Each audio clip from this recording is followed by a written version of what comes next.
우리가 요즘 살펴보는 것은 예수님을 대적하는 유대 종교 지도자들에 대하여 우리 예수님께서 이제 그들의 질문에 대답하시는 것을 우리가 지난주에 또 지지난주에 살펴보았습니다.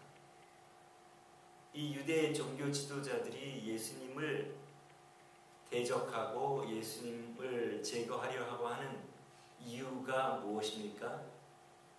그것은 자기들의 기존 종교, 이스테블리시된 기존 기득권을 가지고 있는 그들의 잘못을 지적하고 그들을 올바로 고치기를 시도하셨기 때문에 그들이 반기를 든 것인데 그들은 일반 백성들이 보기에 하나님을 잘 섬기는 것으로 보았습니다. 하나님의 그 주신 직분을 따라서 제사를 잘 드렸고 제사장들은 또 바리새인들은 백성들에게 잘 가르쳤습니다. 그래서 백성들이 생각하기에 이분들은 하나님을 잘 믿는 사람들이겠지 하고 생각을 했지만 하나님께서는 우리 예수님 성자 하나님 아닙니까? 우리 사람의 아들은 사람인 것처럼 하나님의 아들은 하나님이시라는 말씀입니다. 그래서 이 하나님, 성자 하나님은 우리 인간의 마음을 낱낱이 알고 계시기 때문에 너희들이 하는 그 행위는 겉보기로만 하는 것이지 실제로 너희 속마음으로 하는 것이 아니다. 너희들의 그 사랑이 결여되어 있다. 하나님을 향한 그 사랑, 제사를 드리고 하나님을 대표하고 하나님 백성들을 대표하여 하나님께 나아갈 때에는 하나님을 사랑하는 그 마음을 속마음을 가지고 가야 하는데 내가 너희들의 마음을 보니까 그렇지 않다. 그리고 백성들을 가르치는 바리새인들도 자기들이 가르치는 그것을 즐기고 그들에게 존경을 받고 칭찬받는 것을 즐겼지 입술로만 하나님을 공경했지 마음은 나에게서 멀도다 하고 우리 하나님께서 그들에게 질책을 하지 않습니까? 우리 성자 하나님 예수님이 그러니까 그들의 그 모든 행위가 속마음으로 하지 않았기 때문에 예수님께서는 그들을 신랄하게 꾸짖으신 거예요. 안식일에 원래 질병을 고치는 것이 아니라고 그들이 이제 율법을 따라서 자기들이 오해해서 병을 고치지 않아야 된다고 생각했는데 예수님은 그들을 보라는 듯이 안식일에 다른 날도 병을 고치실 수 있잖아요. 우리 예수님이. 그렇지만 그날 고친 것은 안식일을 거룩하게 지키라 하나님이 말씀하실 때는 그 정신을 알고 그 말의 의미를 알고 그것을 수행해야 되는데 그냥 겉보기에 안식일을 거룩하게 지키는 것은 멀리 걸어가는 것이 아니고 또 어떤 무거운 짐을 드는 것도 아니고 이런 어떤 세부 규칙 어떤 하나님을 사랑하는 것과 사람들을 사랑하고 그런 것과 상관없이 격식을 따라 겉보기를 따라 종교의식을 따라 그들이 생활을 했기 때문에 예수님이 일부러 안식일에 병자를 고치면서 안식일은 너희들을 위한 것이다. 하나님은 쉴 필요가 없지만은 너희들에게는 안식이 필요하고 내가 너희들을 그 사랑하는 그 사랑으로 안식일을 정한 것이지 너희들에게 무거운 짐을 지게 하기 위하여 안식일에 복잡한 여러 세비 규칙들을 써가지고 백성들이 어떤 행동을 할 때에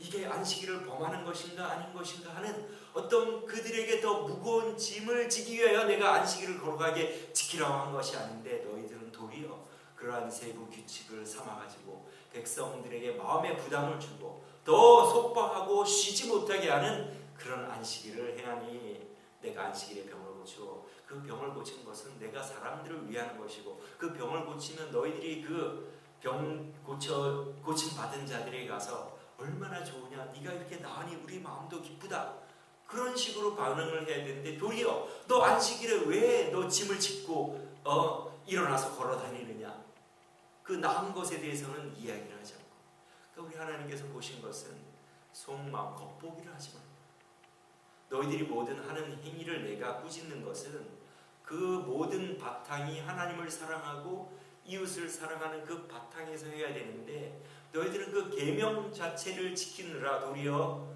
다른 사람을 사랑하지 못하고 더 나아가서는 사람들을 너희의 이용의 대상으로 너희들의 지위와 신분을 유지하고 호화로운 삶을 사는 안락한 삶을 사는 그러한 도구로 그들을 사용하는 것이다.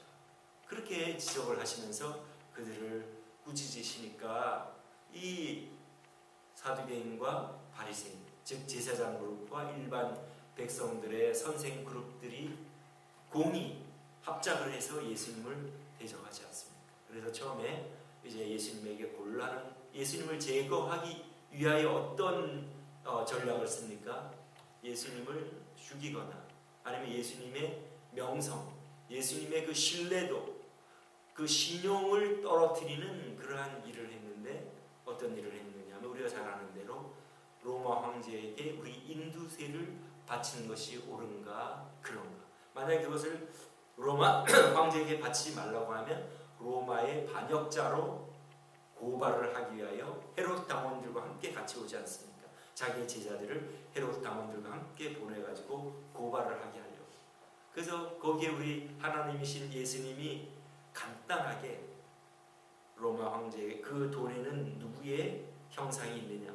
로마 황제 시저의 형상이 있습니다. 그러면 그거는 황제의 것이니 로마 황제에게 드려라.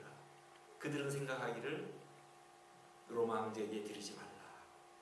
그래서 고발을 하려고. 아니면 로마 황제에게 드리라고 하면 또 유대 백성들에게 야, 이 너희가 따르는 이 예수가 로마 황제에게 부역하는 민족의 반역자다. 이 두 가지를 가지고 어디에 어떤 데를 하든지 그들은 예수님을 올무에 걸리게 할 수 있다고 생각하고 나왔지만 우리를 아시고 우리를 지으신 하나님이 피조물의 그러한 꾀에 넘어가시겠습니까? 간단하게 문제를 해결하시니까 그 다음에 누가 옵니까? 사두개인들이 오지 않습니까? 고소하게 생각하고 이 사두개인과 바리새인은 서로 여러 면에서 대립하는 그러한 그 지도 계층인데 이 바리새인들의 그 계략을 예수님이 간단하게 풀었다는 이야기를 듣고 자기들이 이것은 예수가 대답을 못할 것이다. 그리고 예수님이 주장하는 그 내세에 관한 천국과 지옥에 관한 관련된 부활에 대하여 이야기를 하지 않습니다. 그래서 어떤 사람이 결혼을 했는데 자식이 없이 아들이 없이 죽었는데 우리 유대 율법에는 유대 문화와 율법에는 장가들라고 하지 않느냐. 그 동생이 또 형수를 취하여 아들을 낳으라고 하지 않느냐. 그런데 둘째도 셋째도 넷째도 다섯 여섯 일곱째도 모두 형수와 같이 살았지만 아들이 없이 모두 죽었는데 그러면 부활에서는 그 여자는 누구의 아내가 되겠느냐. 굉장한 질문이죠. 그때 예수님께서는 너희가 성경을 알지 못하고 하나님의 능력도 알지 못하여 그러는 것이다. 하나님은 산자의 하나님이시고 그 다음에 천국에서는 시집 장가가는 것이 없다. 결혼하는 것이 없다. 어떤 둘만의 그런 구속이 없다. 둘만의 어떤 부부관계가 없고 그 다음에 아이를 낳는 것이 없다. 그래서 천국은 정해진 숫자가 들어가서 천사와 같은 삶을 살 것이다. 이제는 한 사람만 지난 것이 아니라 모두가 지나고 모두가 형제요 자매로서 하나님만을 예배하고 완전한 삶을 사는 것이 천국이다. 우리 하나님이신 예수님은 천국에서 오셨기 때문에 이 사람들의 천국의 이해와 그 하나님이 아시는 거기서 내려오신 그 하나님과 이 사람들의 이해는 다르기 때문에 간단하게 그들이 어렵겠다고 생각한 못 풀 거라고 생각한 부활 문제를 간단하게 말씀을 해주시지 않습니까? 그 다음에 또 이제 바리새인들이 오는 겁니다. 야, 또 이 사두개인들의 계략도 통하지를 못했구나. 그래, 그럼 우리가 또 이번에 우리가 갈 차례다 해서 이제 바리새인이 가서 예수님에게 예수님을 시험하기 위하여 질문을 하는데 율법사라는 말은 율법에 정통한 학자라는 말입니다. 지금으로 말하자면 성경 박사, 신학 박사, 아주 이 성경의 가장 위대한 학자가 예수님을 찾아와서 율법 중에 가장 큰 계명이 무엇인가 이렇게 물어봅니다. 여러분, 율법이 무엇이죠? 율법은 하나님께서 모세에게 이스라엘 백성들이 지켜나가야 할 법을 주신 것이 바로 율법인데, 대표적인 것이 십계명이 있고 그 외에 제사를 어떻게 드리느냐, 하나님께 어떻게 나아가서 제사를 드리느냐, 제사법도 있고, 만약에 민사 간에 사람들 간에 어떤 법적으로 판결할 일이 있으면 그러한 일들, 민사법도 모세에게 다 말씀을 해놓으시고, 그 다음 형사적인 그러한 법이 있을 때 어떻게 처리하느냐, 형사법, 형사소송법도 이 성경에 다 출애굽기, 레위기, 민수기, 신명기를 통하여 다 기록해 놓은 것이 바로 율법입니다. 그러니까 그 율법에 623가지의 율법이 있는데 그 율법 중에 가장 큰 계명이 무엇인가를 물어보기 위하여 테스트해 보려고, 즉 예수님이 이 모세의 율법 외에 다른 얘기를 하면 또 이 예수는 우리에게 주신, 하나님께서 모세에게 주신 그 율법이 아니라 다른 얘기를 하는, 믿지 못할, 신용이 없는, 우리가 너희들이 믿고 따라야 할 그러한 지도자가 아니라고 그들 예수님을 깎아내리기 위하여 이제 예수님께 그러한 질문을 한 것을 알 수가 있습니다.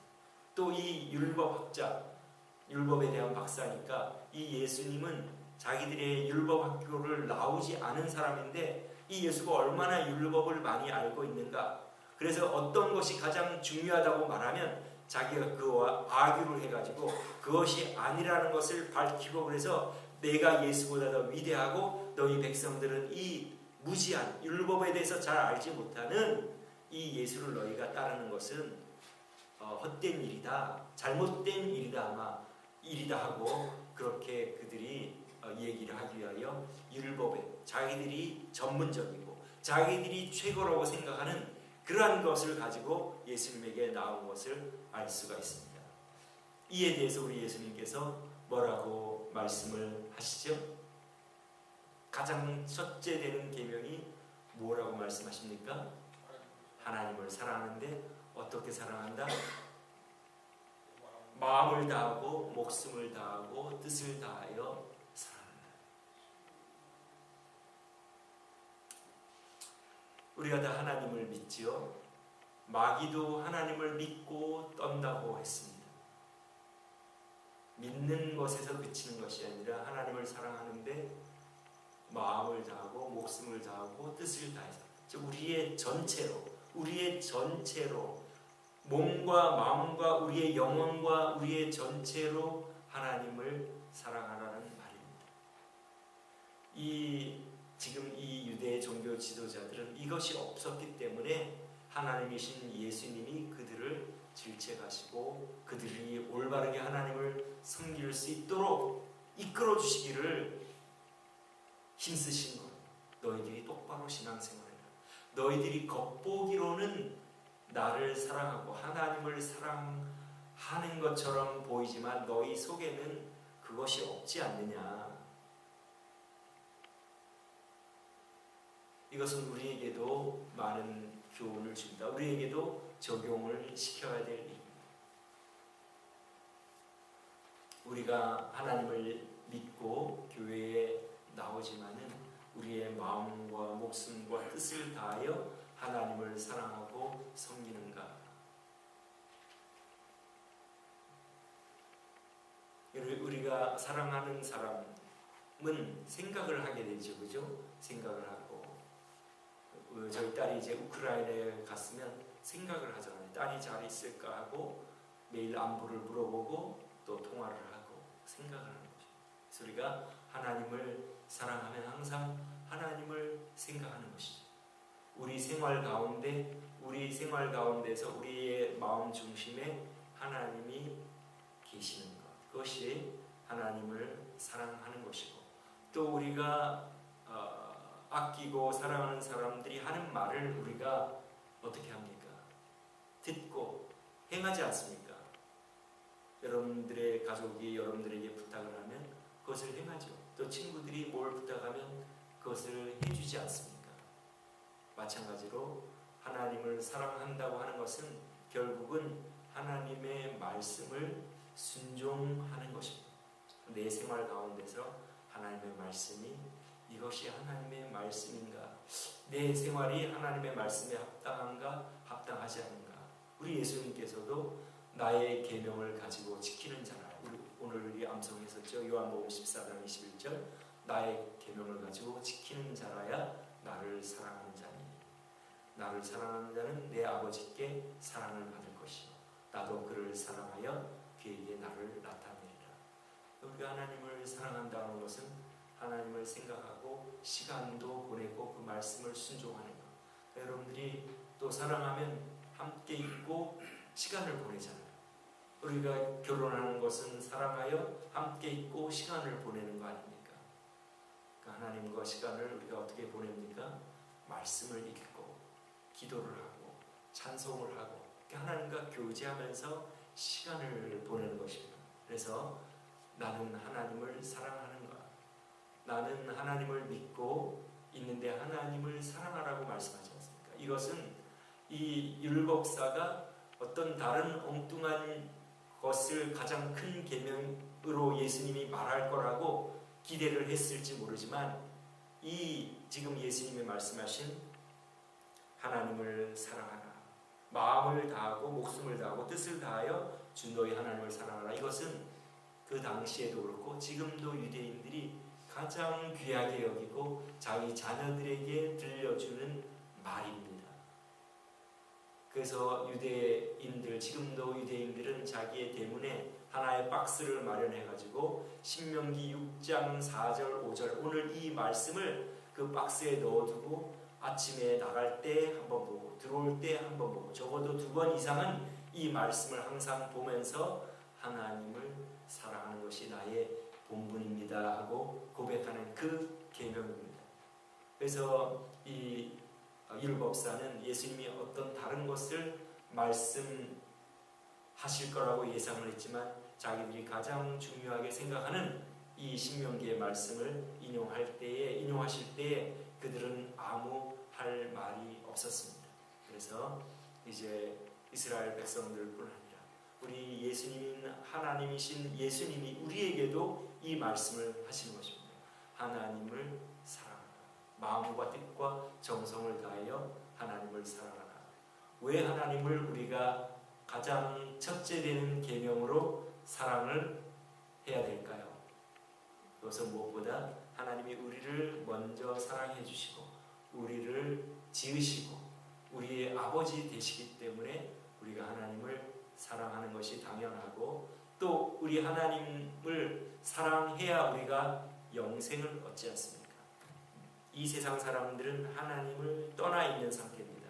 하나님을 떠나 있는 상태란 뭐냐면 자기 인생의 주인이 돼요. 오늘 우리 집사님 기도하신 대로 자기 인생의 주인이 되는 것이 그것이 하나님을 떠나는 것이. 우리는 한때 다 그런 사람이었지만 우리는 이제 하나님을 나의 주인, 나의 창조주, 나의 아버지, 나를 만드신 분으로 받아들이고 그분의 뜻을 순종하는 것이 우리의 본분임을 알고 우리는 그렇게 살아감으로 우리는 하나님의 자녀라고 말할 수 있고 하나님께서 우리를 인정해 주실 것입니다.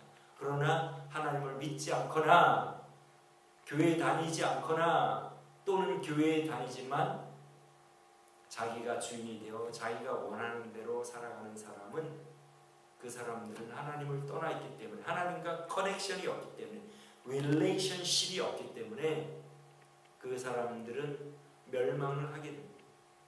그렇기 때문에 우리가 하나님 우리 스스로는 한 치 앞도 내다보지 못하고 우리의 생명을 우리가 공급할 수 없습니다.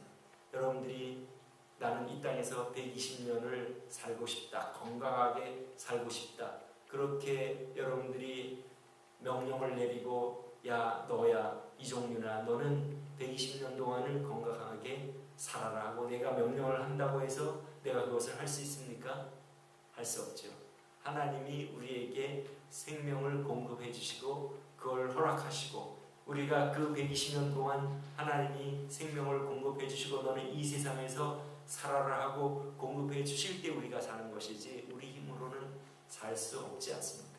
하나님을 떠난 사람들은 하나님과 연결되어 있지 않기 때문에 지금도 하나님을 떠났지만 이 세상을 떠날 때도 영원히 하나님과 떠나는 그러한 삶, 하나님과 관계없는 삶, 그것이 바로 지옥 생활이라는 것입니다.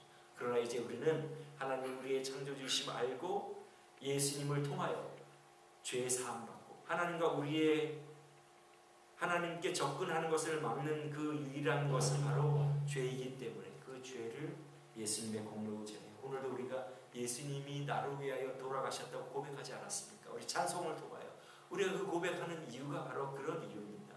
나로서는 하나님께로 도달할 수 있는 존재가 못되고 그러한 제한된 존재이기 때문에 죄의 담이 가로막힌 존재이기 때문에 그 죄를 하나님이 아들을 통하여 이 세상에 보내시고 아들을 통하여 해결해 주시기 때문에 누구든지 그것을 받아들이고 믿는 마음으로 예수님 때문에 나는 죄 사함 받았습니다 고백하는 사람들은 하나님께로 돌아가기 때문에 그래서 우리가 하나님을 사랑하고 하나님을 믿는 것은 바로 예수님을 통하여 이제 하나님께로 돌아가서 내 마음대로 살지 않고 하나님이 주인이심으로 그 주인의 뜻에 맞게 제가 살아가기로 합니다.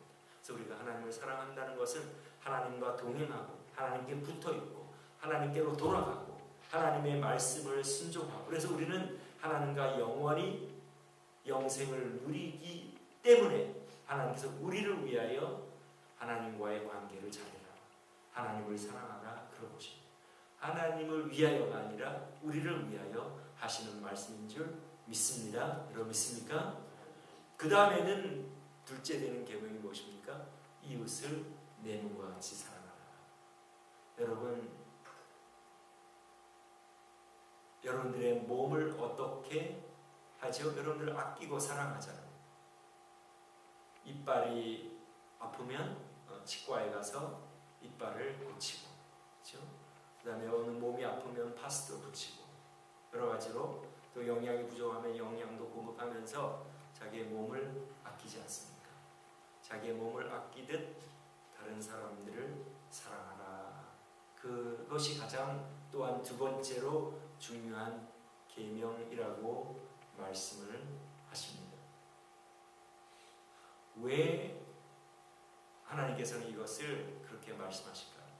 첫 번째 계명은 우리가 영원히 사는 영생과 관계가 있고 두 번째 계명은 우리가 이 세상을 살 때에 우리의 행복을 위하여 하나님과 우리가 붙어있고 하나님을 사랑해야 영생을 얻으니까 이게 가장 영생보다 더 중요한 것이 뭐가 있겠습니까?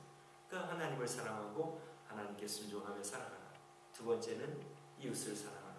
우리가 이 세상 살아가는 동안 다른 사람들과 사랑의 관계를 맺고 살아갈 때에 너희가 가장 행복하다.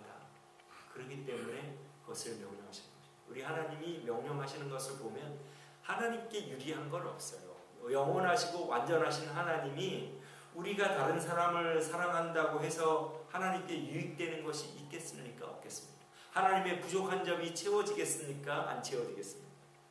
하나님의 부족한 점이 없기 때문에 우리가 무엇을 한다 해도 하나님께 뭐가 덕이 될 일이 없어요. 그러나 우리에게 이 명령하시는 것은 우리가 행복하고 기쁜 삶을 살도록.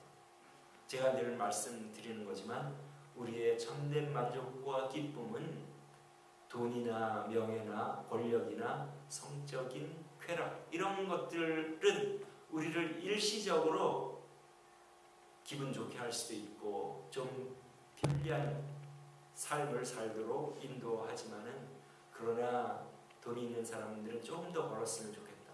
이거보다는 좀 더 있어야 되겠는데 하고 사업들을 하지 않습니다.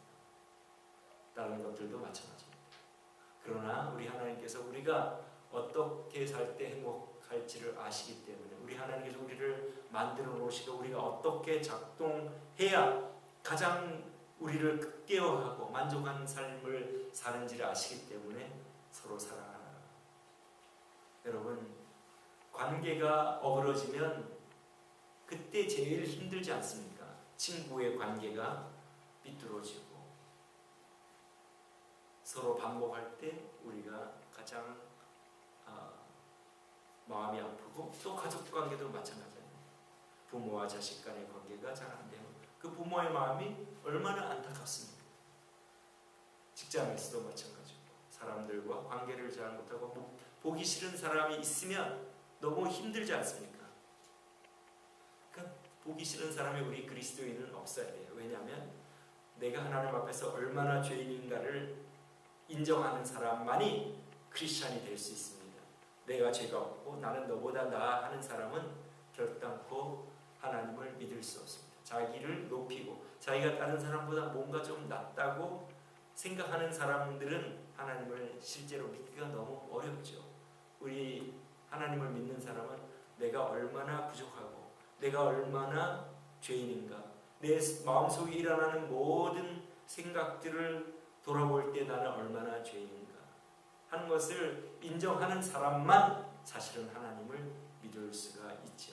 그래서 다른 사람을 사랑하고 다른 사람에게 존중받고 사랑받는 그 관계에서만 우리가 만족한 삶을 살기 때문에 예수님께서 이웃을 사랑하라 그렇게 말씀을 하신 것입니다. 그 이웃이라는 것은 먼데 있는 사람입니까? 아니면 아는 사람, 가까운 사람입니까? 아는 사람, 가까운 사람이죠. 아는 사람, 가까운 사람들에게 여러분들이 사랑을 하는 것을 여러분들이 확인하면 여러분은 둘째 계명을 잘 이루는 것입니다. 다시 말씀드리지만 하나님께서는 겉보기를 제일 싫어하십니다. 겉은 그런데 속에는 아무것도 없는 그것을 굉장히 싫어합니다. 그래서 만약에 우리가 다른 사람들에게 그럴듯하게 보이고 좋은 사람으로 보이면 그 속이 훨씬 더 좋아야 돼. 하나님 보실 때 인정을 받아야 됩니다. 여러분 하나님께 인정을 받아요. 그래서 우리 그리스도인들은 남이 나를 무시하거나 남이 나에게 나쁜 이야기를 해도 거기에 흔들리지 않습니다. 왜냐하면 내 마음을 하나님이 아시고 내 마음이 하나님이 아시기 때문에 내 마음이 나인데 내가 그렇지 않은 것을 누구보다 하나님이 잘 아시니까 다른 사람들의 칭찬과 비난과 그런 거에 일비하지 않습니다. 왜냐하면 중심을 딱 잡고 남들이 뭐라고 하든지 거기에 그거에는 내가 그 사람들의 평가가 내가 아니니까 나는 지금 내가 가지고 있는 그 마음이 나라는 것을 하나님이 아시는 것을 내가 믿으니까 그런 것에 흔들리지 않고 나아가는 것입니다. 그래서 우리에게 허락하신 이웃들, 나는 나에게 허락하신 가까운 사람들에게 어떤 모습으로 사랑을 하고 있는가, 그것을 우리가 살펴보면 내가 우리 예수님이 말씀하신 이웃을 사랑하는가 하지 않는가를 우리가 알 수가 있습니다. 그래서 우리가 사랑을 하면 내 마음이 기쁘고 내가 다른 어떤 사람들과도 담이 없고 거리가 없고 거리낌이 없으면 그것이 우리가 다른 사람을 사랑하는 증거입니다. 그러나 어떤 사람은 내가 거리끼고 담을 쌓고 싶고 하는 것은 내 문제지 그 사람의 문제가 아닙니다. 우리 모든 그리스도인들은 이미 우리에게 있는 그러한 허물과 죄와 모든 것을 용서받았기 때문에 그런 사람들을 우리가 용납하고 용서하는 것이 우리 그리스도인이기 때문에 그렇습니다. 그래서 이웃을 사랑하는 것이 두 번째 계명이다. 그래서 우리가 신앙생활을 할 때에 하나님께서는 겉보기를 제일 싫어하십니다.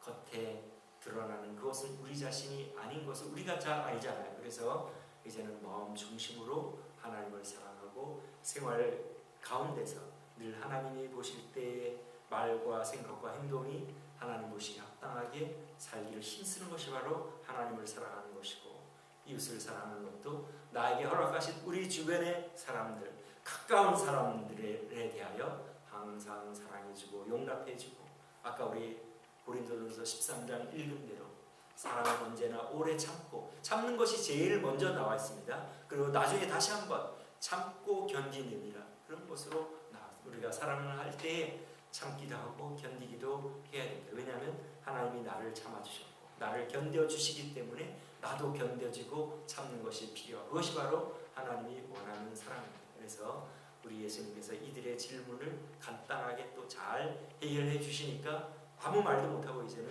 예수님의 말씀을 듣는 그들을 우리가 다음 장에서 다음 부분에서 볼 수가 있는데 우리 다음 주에 살펴보도록 하겠습니다. 그래서 이 세상 살아가는 동안 하나님을 전심으로 마음으로 힘을 다해 사랑하고 다른 사람, 나에게 주신 가까운 사람들을 사랑하는, 쉽지는 않죠. 저도 실패하고 실패하지만은, 그리고 그런 어떤 대상을 보면 참 용납하기 어렵지만은 그래도 사랑을 해야 된다 하는 것이 바로 우리 마음 바로는 것이 아닙니까? 저도 여러분들도 그것이 쉽지는 않지만 그렇게 해 나감으로 하나님을 사랑하고 이웃을 사랑하는 그 두 가지 계명을 지켜서 이 세상에서 또 복된 삶을 살고 또 하늘나라에서는 영생을 누리는 저와 여러분 되시기를 주님의 이름으로 축원합니다. 기도하겠습니다.